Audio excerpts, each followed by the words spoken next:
Hello everyone, welcome back to our channel English माध्यम के platform पे मैं हूं आपकी एडुकेटर प्रियंका ठाकुर और हम सॉल्व कर रहे हैं editorial based practice exercise. Start करते हैं आज का session with thought of the day, that is you are the architect of your life, यानी कि आप अपने जीवन के रचयिता हैं। Choose the best material and best techniques to build your great life, यानी कि अपना अगर आपको अच्छा भविष्य बनाना है तो उसके लिए आपको बेस्ट टेक्निक्स, बेस्ट मटेरियल का, जैसे मान लो कि आप कोई बिल्डिंग बना रहे हो, ठीक है, अपना मकान बना रहे हो, तो आप उसके लिए बेस्ट मटेरियल लेकर आओगे ना, बेस्ट मिस्त्री लेकर आओगे जिसको सबसे ज़्यादा एक्सपीरियंस है बंदे को, जिसके बनाए हुए घर बहुत मजबूत होते हैं, आप ऐसे इंसान को लेकर आएंगे, राइट। तो वही चीज़ आपको अपनी लाइफ के साथ में करनी है। अब इसमें ये ज़रूरी नहीं है कि आप बेस्ट किसी इंसान को लेकर आए अपनी लाइफ में, लेकिन आपको अपनी पूरा बेस्ट देना है, अपनी मेहनत करनी है, ये ज़्यादा ज़रूरी है। ठीक है, चलिए स्टार्ट करते हैं। Reading comprehension and practice exercise for SSC CGL 2024। The world health organisation has declared से पता चलता है कि वर्ल्ड हेल्थ ऑर्गेनाइजेशन क्या है, हमारा सब्जेक्ट है, उसने घोषणा करी है, ठीक है, डिक्लेरेशन करी है क्या, mpox mpox to be a public health emergency. घोषणा किसके कंटेक्स्ट में करी है, एमपॉक्स के कंटेक्स्ट में करी है। क्या हो गया, हमारा ऑब्जेक्ट हो गया, टू हमारा प्रपोजिशन हो गया, बता रहा है कि क्या है ये, एमपॉक्स क्या है, पब्लिक हेल्थ इमरजेंसी है, इंटरनेशनल कंसर्न की, यानी कि दुनिया भर के देशों के लिए ये पब्लिक हेल्थ इमरजेंसी बन गया है for the second time in 2 years। दूसरी बार पिछले 2 सालों में दूसरी बार इसको public health emergency of international concern घोषित किया गया है, following it's outbreak in December democratic Republic of the Congo. और ये कहाँ से आउटब्रेक, मतलब इसकी शुरुआत होना, ठीक है, इसका प्रकोप देखने मिलना। तो इसकी शुरुआत कहाँ से हुई, इसका प्रकोप कहाँ देखने मिला, डेमोक्रेटिक रिपब्लिक ऑफ कॉन्गो में, and it's spread over a dozen countries in Africa. और इसका विस्तार, स्प्रेड मतलब इसका फैलाव जो है, एक दर्जन से भी ज्यादा देशों में, अफ्रीका के एक दर्जन से भी ज्यादा कंट्रीज में देखने मिला है। The multi country outbreak, multi मतलब बहुदेश, तो यानी कि बहुत सारे देशों में जो आउटब्रेक यूरोप में देखा गया था, इन यूरोप इन 2022 में, had led to a declaration of PHEIC। PHEIC क्या है, पब्लिक हेल्थ इमरजेंसी कंसर्न, यानी कि हमने 2 बार बात किया ना कि 2 बार इसको पब्लिक हेल्थ इमरजेंसी डिक्लेयर किया गया। तो इस बार तो हमें पता चल गया कि भाई ये डेमोक्रेटिक रिपब्लिक ऑफ कॉन्गो से इसका शुरुआत हुई, यहाँ से इसका प्रकोप फैलने लगा। लेकिन इससे पहले जो 2 बार की बात की गई, तो पहली बार कब हुआ था, पहली बार जब यूरोप के देशों में ये फैला था, जिसकी वजह से इसको public health emergency of international concern declare किया गया।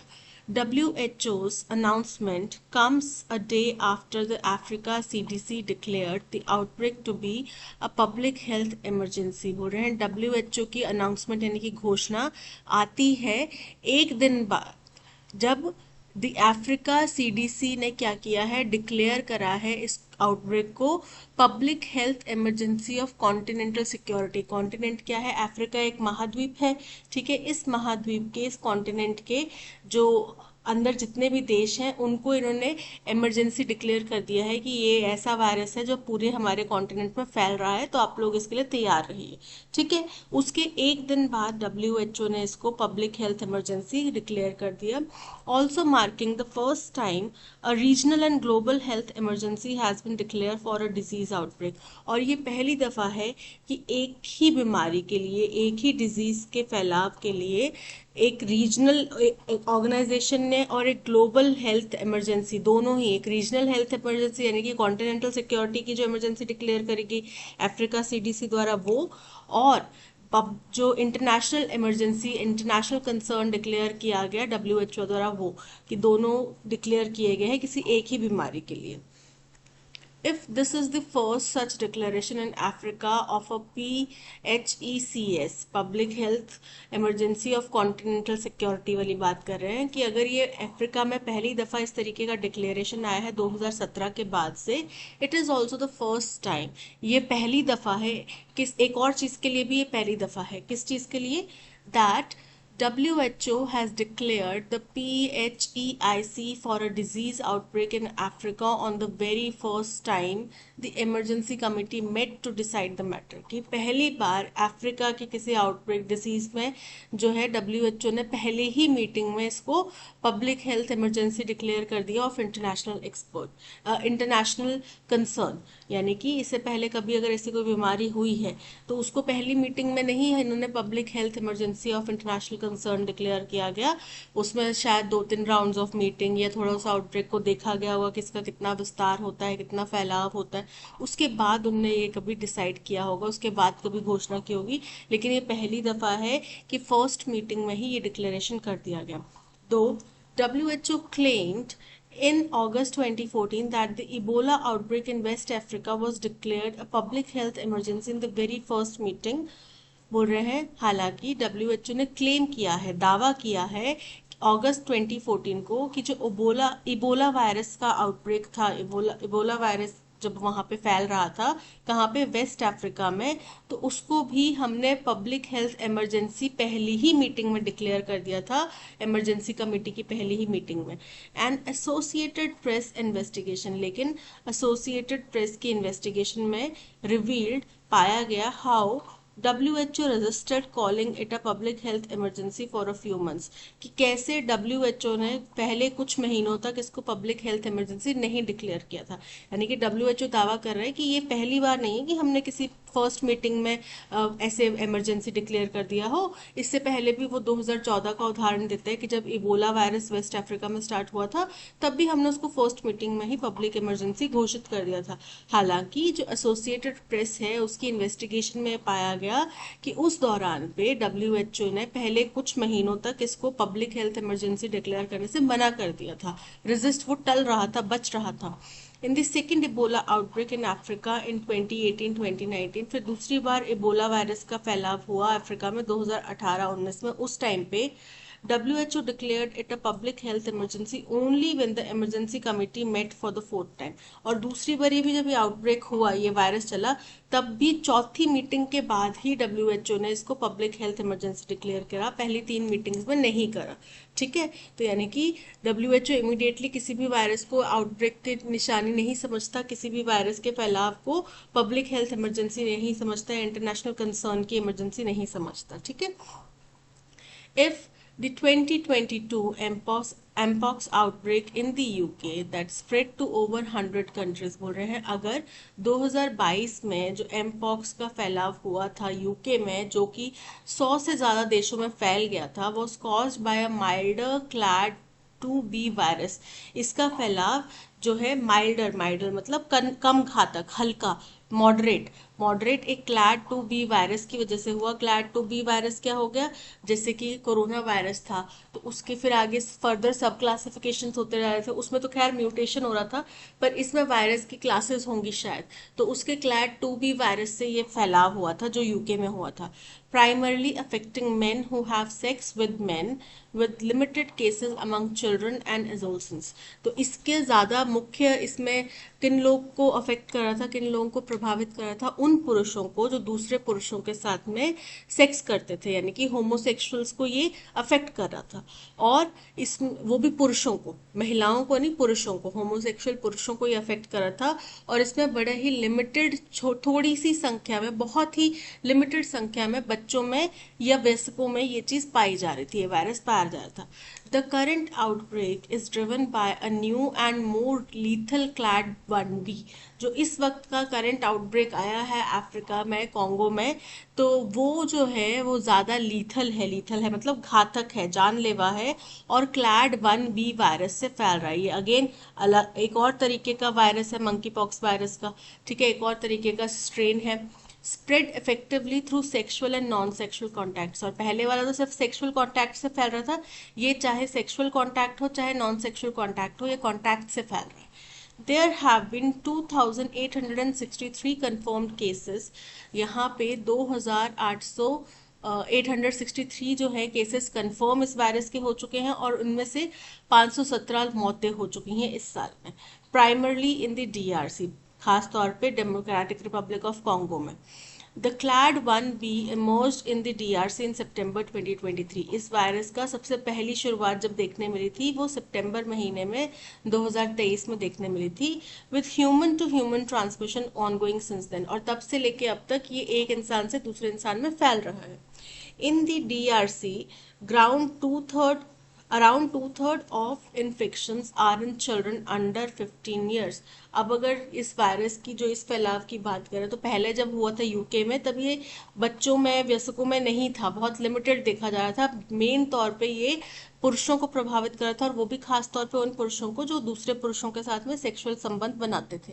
लेकिन इस बार जो DRC में, डेमोक्रेटिक रिपब्लिक ऑफ कॉन्गो में जो ये वायरस फैलने मिला है, इसमें 2/3 जो इन्फेक्शन है वो बच्चों में देखने मिला है, वो भी 15 साल की कम उम्र के बच्चों में। ठीक है। Vaccines are again in acute short. Acute मतलब बहुत भारी मात्रा में। तो बोल रहे हैं कि यहाँ पे वैक्सीन्स की फिर से कमी देखने मिली है। As against 10 million doses needed to control the outbreak just about. क्योंकि अब क्यों बोल रहे हैं एक्यूट शॉर्टेज है, क्योंकि 10 मिलियन डोजेस चाहिए इस आउटब्रेक को रोकने के लिए। ठीक है, इतनी वैक्सीन चाहिए, लेकिन जस्ट अबाउट केवल 0.21 मिलियन डोजेस में बी सप्लाइड इमिडिएटली। इतनी ही इमिडिएटली सप्लाई की जा सकती हैं। इमिडिएटली मतलब तुरंत, सप्लाई मतलब भेजना, प्रोवाइड कराना। Even when vaccines were used to blunt transmission in Europe. Blunt मतलब रोकना। बोल रहे हैं जब यूरोप में ट्रांसमिशन के लिए, ट्रांसमिशन को, फैलाव को रोकने के लिए वैक्सीन यूज की गई थी, एंड द यूएस और यूरोप में जब वैक्सीन यूज की गई थी रोकने के लिए ट्रांसमिशन को, vaccines were not supplied to Africa. Africa को वैक्सीन्स नहीं दी गई थी, despite mpox being endemic there for years.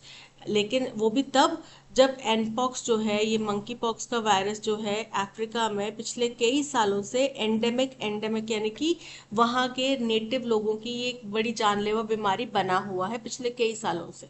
Currently, only the DRC and Nigeria have granted emergency use authorization।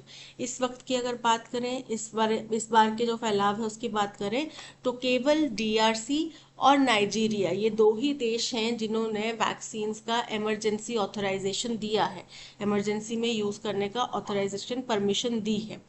The regulatory hurdle can be sidestepped if the company expresses interest for WHO's emergency use listing। अब बोल रहे हैं देखो, हर देश के vaccine के कुछ अपने मानक होते हैं, पैमाने होते हैं, राइट। तो बोल रहे हैं कि जो बाकी देश हैं वहाँ पे अगर रेगुलेटरी हर्डल्स है, रेगुलेटरी हर्डल्स मतलब जो जांच पड़ताल की चुनौतियां हैं, उनको अगर हम एक बारी के लिए साइड स्टेप कर सकते हैं केवल तभी जब कंपनीज एक्सप्रेस करें, ये व्यर्थ करें, ये प्रस्ताव रखें कि वो WHO की इमरजेंसी यूज लिस्टिंग में शामिल होने को तैयार। ये क्या है इमरजेंसी यूज लिस्टिंग? क्या है इमरजेंसी यूज लिस्टिंग? एक प्रोसीजर है जिसमें कि क्या होता है, ये रिस्क बेस्ड प्रोसीजर होता है, ताकि क्या किया जाए, एसेस किया जाए और अनलाइसेंस्ड वैक्सीन को लिस्ट किया जाए थेरापेटिक्स या विट्रो डायग्नोस्टिक के लिए, जिसका मुख्य उद्देश्य ये हो कि जो भी लोग यहाँ पे प्रभावित हो रहे हैं किसी पब्लिक हेल्थ इमरजेंसी से, उनको तुरंत प्रभाव से वैक्सीन मिले। ठीक है, यानी कि कोई अनलिस्टेड अगर कंपनी है, कोई ऐसी कंपनी है जिसने ट्रायल्स कंडक्ट नहीं कराया, अगर वो WHO की लिस्टिंग में शामिल होती है, इमरजेंसी लिस्टिंग में शामिल होती है, तो उनके लिए हम रेगुलेटरी जो प्रोसीजर्स हैं उनको साइडलाइन करने को बाकी देश तैयार है, which will allow international agencies to supply the vaccine to all African countries. जिसके तहत क्या होगा, इंटरनेशनल एजेंसीज जो हैं वो सभी अफ्रीकन कंट्रीज को वैक्सीन दे सकती हैं। Even then Africa will have to wait till the end of 2025 for the 10 million doses. पर अगर सभी कंपनीज ऐसा करना भी चाहें तो भी अफ्रीका को 2025 तक का समय लगेगा 10 मिलियन डोजेस पाने में। 10 मिलियन डोजेस उनके लोगों तक पहुंचाने में 2025 तक का समय तो लगेगा ही लगेगा, इतना अफ्रीका को वेट करना पड़ेगा। यानी कि ये बहुत बड़ी बीमारी है, इसका बहुत ज़्यादा विस्तार हो रहा है, बहुत ज़्यादा फैलाव हो रहा है, और WHO ने इमरजेंसी डिक्लेयर कर दी है, बट उस इमरजेंसी से पार पाने के लिए वैक्सीन नहीं उपलब्ध। ठीक है, चलिए देखते हैं अब question number 1। What can be inferred about WHO's response to health emergencies in Africa as per passage? बोल रहे हैं पैसेज के अनुसार WHO का जो हेल्थ इमरजेंसीज के प्रति रिस्पॉन्स रहा उसके बारे में हम क्या समझ सकते हैं? WHO consistently declare a PHEIC at the first meeting of emergency committee for any disease outbreak. Incorrect है। हमने बोला कि इस बार को उन्होंने फर्स्ट टाइम रेफर किया है कि ये फर्स्ट टाइम है कि उन्होंने पहली ही मीटिंग में public health emergency of international concern declare किया हो, अदरवाइज वो फर्स्ट मीटिंग में करते नहीं है। उदाहरण उन्होंने दिया कि जो पिछला इबोला वायरस जब 2014 में हुआ था, तब के उदाहरण WHO ने दिया कि भाई हमने तब भी फर्स्ट मीटिंग में कर दिया था, लेकिन जांच पड़ताल में पाया गया कि WHO ने कई महीनों तक, शुरुआत के कई महीनों तक इसको टाला था पब्लिक हेल्थ इमरजेंसी डिक्लेयर करने से। ठीक है, WHO has sometimes delayed declaring a PHEIC for disease outbreaks in Africa. बिल्कुल करेक्ट है, option B is correct. Which of the following correctly fills in the blank in the following sentence? बोल रहे हैं निम्नलिखित सेंटेंस में blank में correct कौन सा स्टेटमेंट आएगा? The outbreak in the Democratic Republic of the Congo led to WHO declaring a, बोल रहे हैं डेमोक्रेटिक रिपब्लिक ऑफ कॉन्गो में जो आउटब्रेक हुआ उसने मजबूर किया, उसने प्रेरित करा कि WHO क्या करे, डिक्लेयर करे इसको public health emergency of international concern. ठीक है, फर्स्ट है public health emergency of national concern, तो सिर्फ ये नेशनल कंसर्न की नहीं है, क्योंकि कॉन्टिनेंटल सिक्योरिटी का तो उनके देश के लोगों ने ही डिक्लेयर कर दिया, उनके देश की जो संस्था है उन्होंने ही डिक्लेयर कर दिया, राइट। WHO ने उसके बाद क्या किया, इंटरनेशनल कंसर्न की इमरजेंसी डिक्लेयर करा। Public health emergency of continental security नहीं, ये उन्हीं के देश की एक संस्था ने, ऑर्गेनाइजेशन ने, कुछ ग्रुप्स ने डिक्लेयर करा है। Public health emergency of global interest, no. Public health emergency of international concern की दुनिया भर को इसके ऊपर चिंतित होने की बात है, so option D is correct. According to the passage, which of the following is true about the declaration of health emergencies in Africa? बोल रहे हैं अफ्रीका में जो हेल्थ इमरजेंसी डिक्लेयर की गई हैं उसके बारे में कौन सी स्टेटमेंट करेक्ट है? फर्स्ट है Africa CDC declared PHEC for mpox in 2018। तो 2018 में नहीं, पर इस बार जो ये आउटब्रेक हुआ है जो कि दिसंबर 2023 से स्टार्ट हुआ है, उसके लिए इन्होंने डिक्लेयर करा है public health emergency of continental security. ठीक है, WHO declared a PHEIC for Ebola outbreak in 2014 at the first meeting of the emergency. Incorrect है। WHO का दावा है कि हमने फर्स्ट मीटिंग में किया था, लेकिन जो जांच है उसमें पाया गया कि पहले कुछ महीनों तक इन्होंने टाला था, तो ये भी इनकरेक्ट है। Africa CDC declared the PHECS for mpox outbreak, marking the first time a regional and global health emergency was declared for the same disease. बिल्कुल करेक्ट है, ये पहली बार हुआ है कि एक रीजन ने भी इसको हेल्थ इमरजेंसी डिक्लेयर करा है अपने रीजन के लिए, और WHO ने भी इसको ग्लोबल हेल्थ इमरजेंसी डिक्लेयर करा है। ठीक है, so option C is correct. Which of the following is most likely reason why Africa has not received sufficient mpox vaccines despite the disease being endemic in region?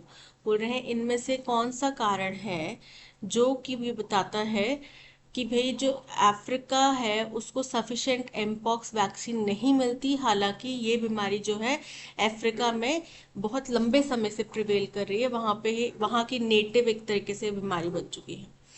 African governments have not prioritized mpox vaccination due to low infection rates. ऐसा नहीं है, सरकार तो चाहती है कि mpox vaccination मिले, लेकिन वहां पर पहुंचाई नहीं जा रही।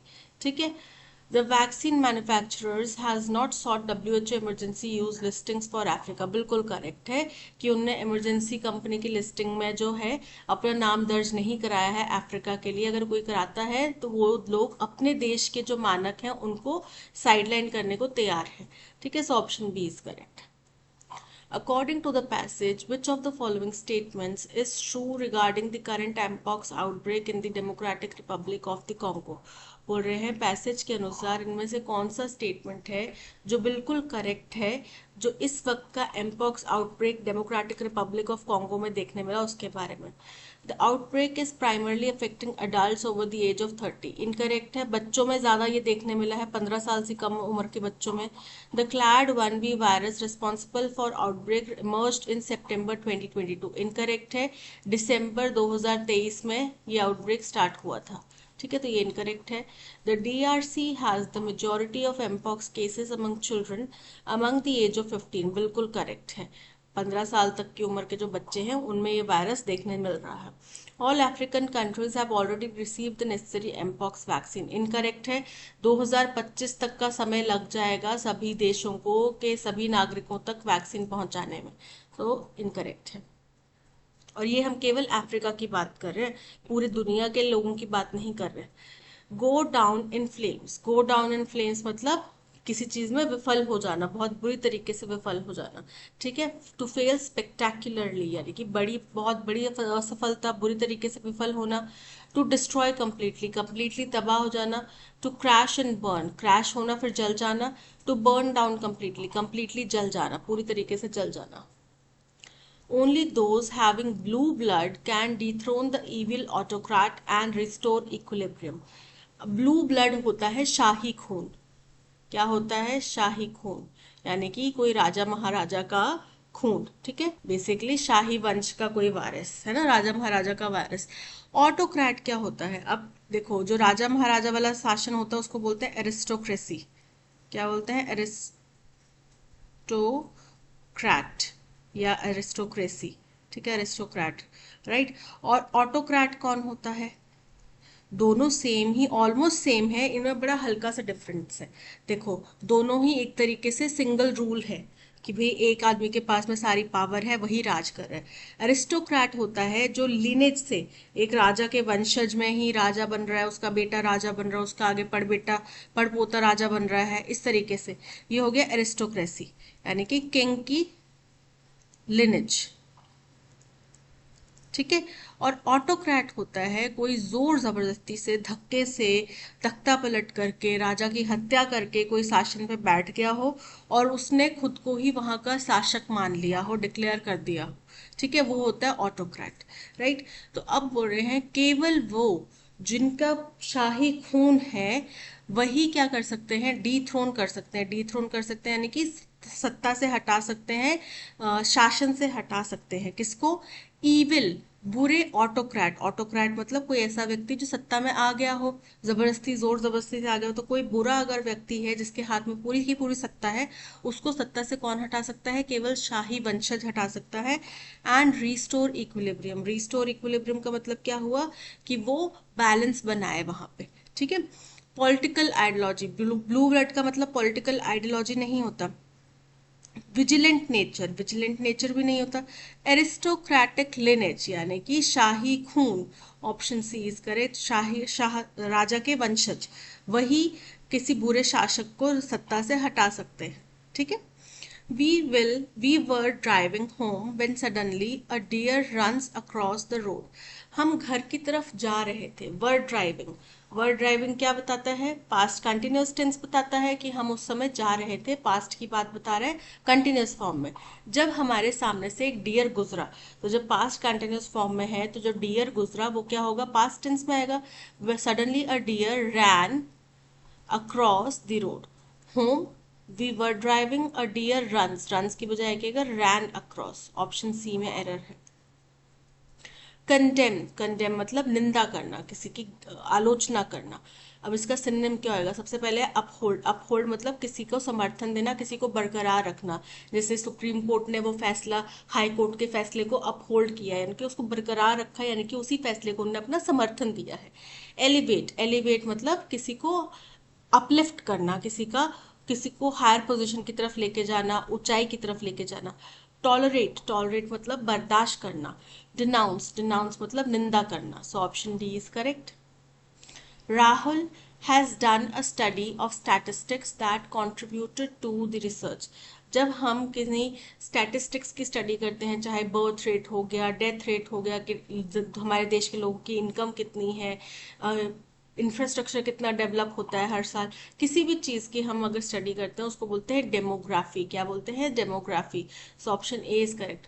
कोरियोग्राफी, डांस सीक्वेंस तैयार करना, उसमें डांस के स्टेप से स्टेप के बाद में ये स्टेप आएगा, वो होता है कोरियोग्राफी, ठीक है। कार्टोग्राफी, कार्टोग्राफी यानी कि मैप्स वगैरह की स्टडी करना, उनको प्रैक्टिस करना, उनको ड्रॉ करना। और सिनेमेटोग्राफी, चल चरित्र, पिक्चर मेकिंग, मूवी मेकिंग, उसको बोलते हैं cinematography. So option A demography is correct. Disseminate, यहाँ पे इनकरेक्टली स्पेल्ड वर्ड बताना है, डिसएमिनेट। डिसएमिनेट की स्पेलिंग बिल्कुल करेक्ट है। ऑन्ट्रप्रन्योर, ऑन्ट्रप्रन्योर देखो यही गलती करते हैं बच्चे, बोलते हैं क्या एंटरप्रेन्योर, एंटरप्रेन्योर बोलेंगे तो एंटरप्रेन्योर ही लिखेंगे, ठीक है।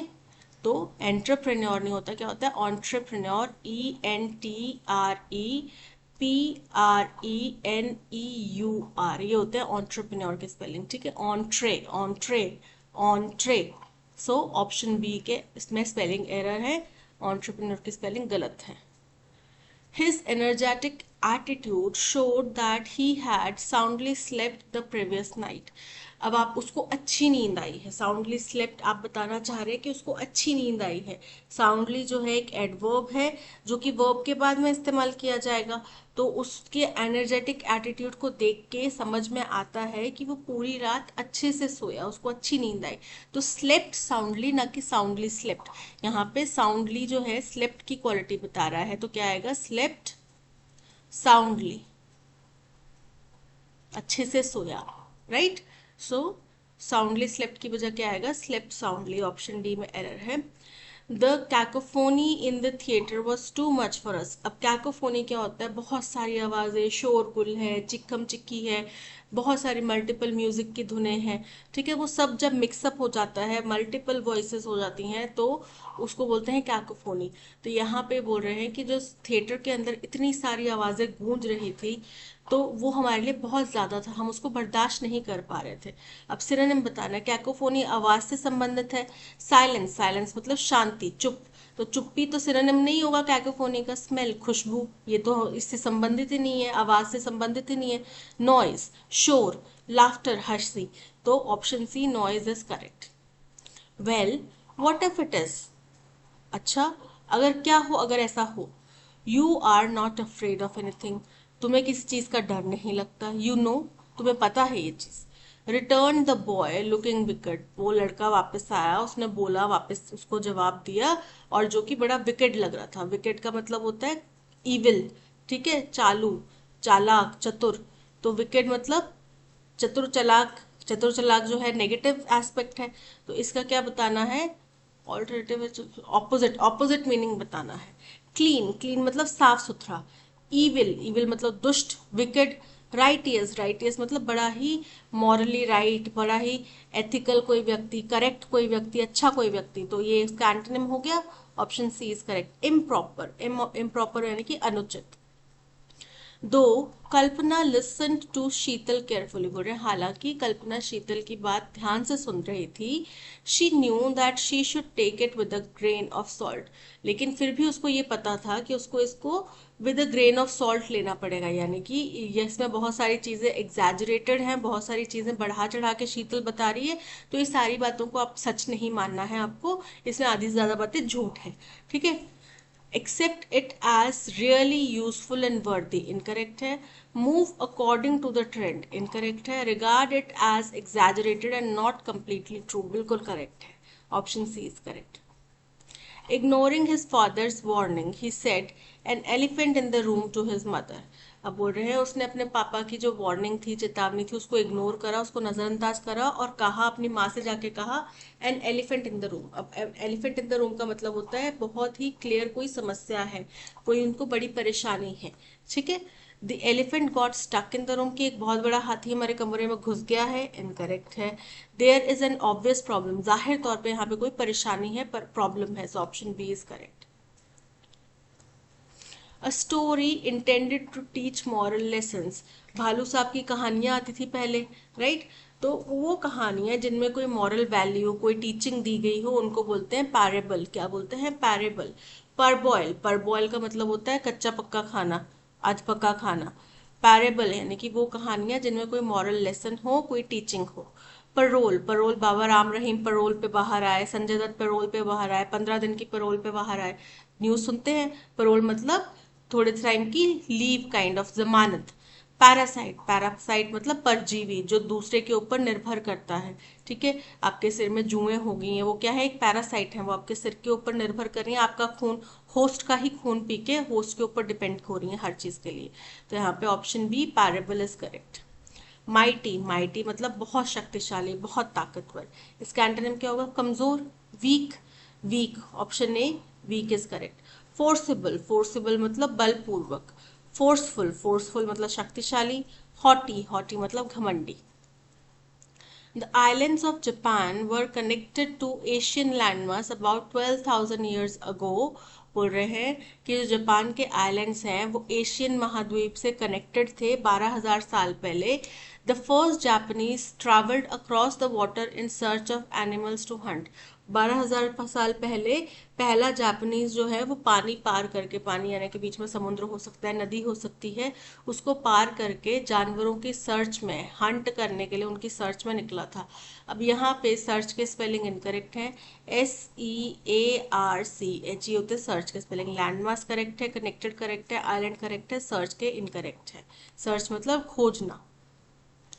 Feeling of being in a place before having already experience present situation.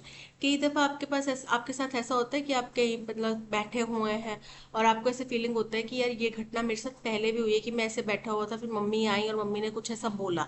ठीक है, और फिर एक्चुअल में वैसा ही होता है कि मम्मी आई और मम्मी ने वैसा ही कुछ बोला।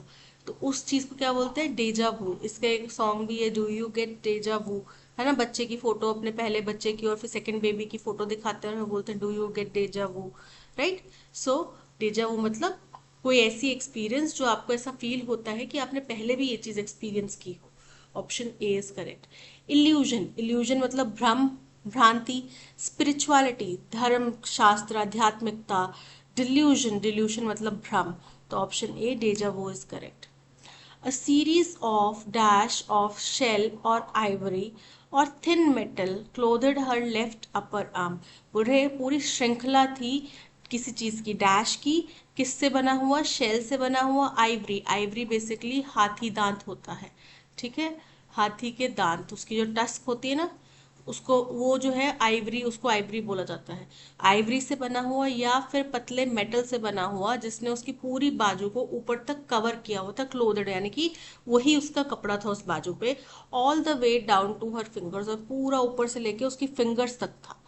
The necklace dash three pendants bunched together and a few bangles. और जो नेकलेस था जिसमें 3 पेंडेंट्स थे, जो कि बंच मतलब गुच्छा बनाया हुआ था एक साथ, एंड अ फ्यू बैंगल्स, कुछ चूड़ियां थी, अबव द एल्बो, एल्बो से ऊपर कुछ चूड़ियां थी, जैसे राजस्थानी लोग पहनते हैं ना, महिलाएं पहनती हैं, एल्बो से ऊपर भी वो कड़े से पहनती हैं वाइट कलर के, तो वैसे उसने भी कुछ एल्बो से ऊपर बैंगल्स पहने हुए थे। And dash on the right hands display an almost modern art, और राइट हैंड के किसी चीज में, किसी अंग में modern art, almost modern art दिखाई दे रही थी। She speaks of the dash, वो किसी बारे में बात कर रही थी, एवर होपफुल ह्यूमन स्पिरिट, जो हमेशा उम्मीद में रहता है, ह्यूमन स्पिरिट, उसकी बात कर रही थी। She reminds us that it is important to visit museums, वो हमें याद दिलाती हैं इस बारे में कि भाई हमें म्यूजियम्स विजिट करना चाहिए अपने देश में, to experience the dash that a work of art leaves on our senses. तो प्रभाव की बात करेंगे कि जो वर्क ऑफ आर्ट है, हमारे देश की कला है, वो हमारे दिमाग के ऊपर, हमारे विचारों के ऊपर क्या प्रभाव डालती हैं, उसको एक्सपीरियंस करने के लिए।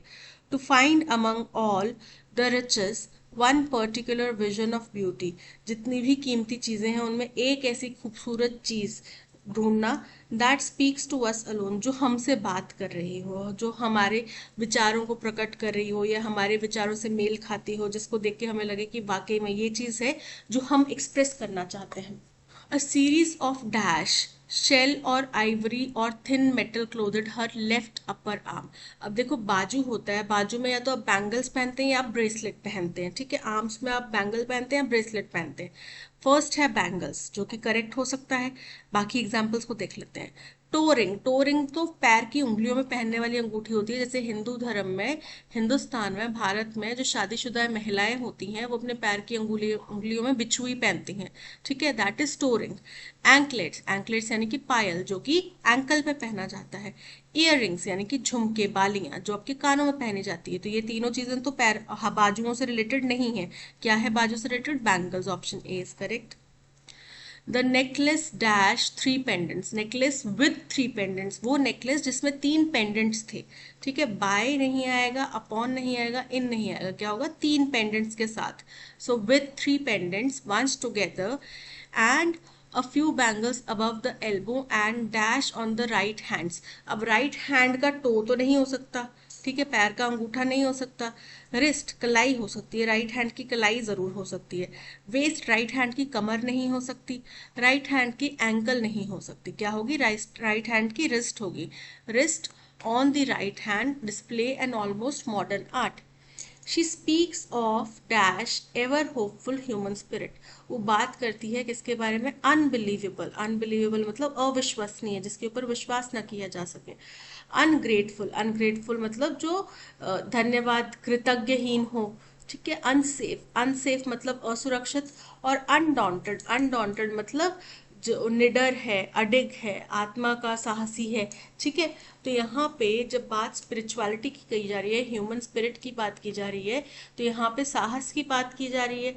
अनडाउंटेड मतलब जो निर्भीक है, अडिग है, ठीक है। तो option D is correct. She reminds us that it is important to visit museums in our country to experience the dash affect, affect मतलब प्रभाव डालना। रिजल्ट, रिजल्ट मतलब किसी का आउटकम। ब्लो, ब्लो मतलब हवा करना या फिर फूंक मारना। इम्पैक्ट, इम्पैक्ट मतलब प्रभाव। तो हमें प्रभाव देखना है ना, उसका क्या प्रभाव है। So option D is correct. That's all, आज के सेशन में इतना ही। Thank you so much for watching. अगर आपको कंटेंट पसंद आया हो तो लाइक, शेयर और सब्सक्राइब ज़रूर कीजिएगा। दो स्टूडेंट्स, प्रवीण और शायद कोई प्रेरणा चौहान या प्रीति चौहान, उनने बोला था कि मीनिंग वर्ड टू वर्ड बताओ। तो बच्चे मीनिंग वर्ड टू वर्ड ही बताते हैं, पूरा पूरा लाइन नहीं बताते, लाइन को तोड़ तोड़ के आपको समझाते हैं, ठीक है। और बाद में लाइन कंप्लीट भी बताई जाती है। लेकिन आपको ये चीज़ें इसलिए टफ लगती हैं क्योंकि आप खुद से प्रैक्टिस नहीं कर रहे, आप खुद से वोकैब नहीं पढ़ रहे। जब तक आप खुद से वोकैब नहीं पढ़ोगे, मैं आपको कितना मर्जी पढ़ा लूँ, शीतल मैम आपको जितना मर्जी पढ़ा ले, आपको नहीं समझ में आने वाला। वोकैब आपको खुद ही याद करनी पड़ेगी। वोकैब को याद करने के लिए आपको हर चीज़ पता है, हर चीज़ चम्मच में डाल के मिल रही है। अब आप चाहते हैं कि वो निवाला आपको चबा के भी, जैसे छोटे बच्चे को या चिड़िया अपने बच्चे को निवाला चबा के देती है, वैसे आपको चबा के दिया जाए, तो उससे आपका बेनिफिट नहीं होगा, आपको न्यूट्रिशन नहीं मिलेगा, राइट। आपको अगर पढ़ना है, पास होना है, सफल होना है, तो पहले वोकैब पढ़ा करो, उसके बाद वीडियो लेक्चर पर आया करो। पहले वोकैब के साथ में पैसेज खुद पढ़ो, क्वेश्चंस खुद अटेम्प्ट करो, उसके बाद में वीडियो लेक्चर पर आओ, उसको समझो, ठीक है।